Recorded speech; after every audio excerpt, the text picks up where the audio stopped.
Aleluias, louvado seja o nome do Senhor. Irmãos, hoje eu gostaria de falar uma palavrinha que se encontra no livro de Mateus 25, 14, que fala sobre os talentos, a parábola dos talentos. Jesus sempre usou parábolas para falar com o povo, e da maneira que ele olhava, fixava seus olhos diante de alguma coisa, ele tentava ajudar o povo de uma forma mais específica, mais fácil de entender. E hoje a palavra do Senhor também não é tão difícil assim. Hoje, inclusive, está até mais fácil de você compreender aquilo que Deus tem para você. Mas a parábola dos talentos, irmãos, eu quero dizer para os irmãos que os antigos orientais, quando sentiam-se ameaçados, eles tinham o costume de guardar objetos preciosos debaixo da terra, para os manter em segurança.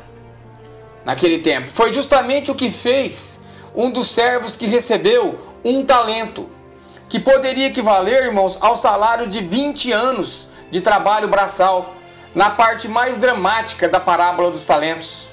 Quero dizer para os irmãos que hoje em dia falamos de talentos para se referir àquelas habilidades naturais de cada indivíduo, tais como afinação para cantar ou tocar um instrumento.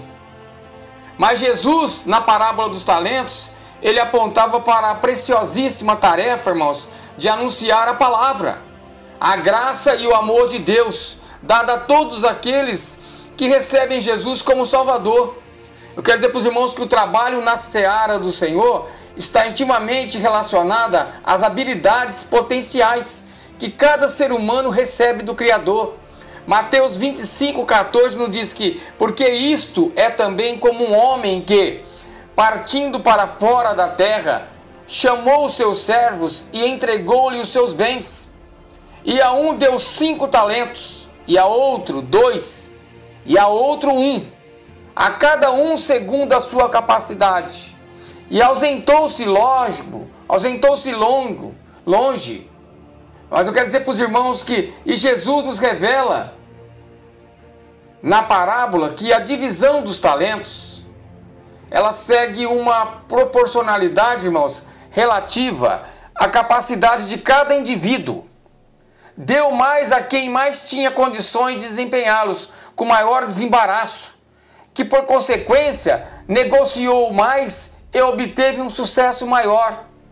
Quer dizer para os irmãos que o servo que recebeu um pouco menos negociou 2 talentos e granjeou outros 2 talentos também. Mas repare que a recompensa foi a mesma para os 2. Mateus 25, 20 diz que então aproximou-se o que recebera 5 talentos e trouxe-lhe outros 5 talentos, dizendo: Senhor, entregaste-me 5 talentos, eis aqui outros 5 talentos que granjeei com eles. E o seu senhor lhe disse: Bem está, servo bom e fiel.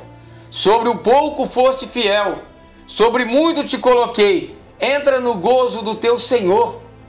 E chegando também o que tinha recebido 2 talentos, disse: Senhor, entregaste-me 2 talentos, eis que com eles granjeei outros 2 talentos. Disse-lhe o seu senhor: Bem, está bom e fiel servo, sobre o pouco foste fiel, sobre muito te colocarei, entra no gozo do teu senhor. Mas eu quero dizer para os irmãos que quantas vezes nós temos enterrado os nossos talentos? Quantas vezes você tem enterrado os teus talentos? Os talentos, irmãos, faziam referência ao poder que o Espírito Santo plantou em cada um de nós, na forma de dons, talentos e habilidades que são despertadas através da fé. O problema do servo infiel não foi a sua pouca capacidade, pois o Senhor distribuiu os seus talentos conforme a capacidade de cada homem. Jesus mostra que o que impediu com que este servo lograsse êxito na sua jornada foi justamente o medo que o paralisava, pois achava que não tinha capacidade alguma de negociá-lo. E qual seria a diferença entre os 2 primeiros servos que tiveram uma performance melhor e este último servo que enterrou o seu talento? Quer dizer para os irmãos que as condições foram de igualdade, pois nenhum deles recebeu além de suas capacidades, sejam físicas, intelectuais ou espirituais. Não houve cobrança performance quanto ativa por parte do Senhor das terras. Ocorre que os primeiros servos, irmãos, creram, não duvidaram que o seu Senhor conhecia a capacidade de cada um deles. E eles se lançaram no mundo a trabalhar os talentos recebidos do seu Senhor. Não ficaram esperando por uma infraestrutura, escritórios, cursos teóricos, meios de transporte, nada. Nem ficaram com pena de si mesmos, achando que não eram dignos, que eram ainda pecadores, que precisavam melhorar primeiro. Não, eles apenas encheram-se de uma linda esperança de fé e caminharam e realizaram onde havia pessoas, havia uma oportunidade de ganhar mais talentos. Mateus 25:16, e tendo ele partido o que recebera 5 talentos, negociou com eles e granjeou outros 5 talentos. Da mesma sorte, o que recebera 2, granjeou também outros 2. E no mundo espiritual também é assim. São os que creem, que fazem acontecer. São aqueles tomados por uma santa e louca convicção de que podem alcançar milagres e que os alcançam. E não ficam mergulhados em culpas, em medos, em indignidades, em coisas ruins, em falta de habilidades. Mas há aqueles que estão sempre esperando um sinal, estão sempre esperando uma melhora que nunca chega. O medo de não dar certo, sempre alegando falta de conhecimento ou falta de tempo. Esses irmãos estão enterrando os seus talentos. Mateus 25:18, mas o que recebera um, foi e cavou na terra e escondeu o dinheiro do seu senhor. Eu quero dizer para os irmãos que o maior talento do crente é o dom do Espírito Santo. Louvado seja o nome do Senhor.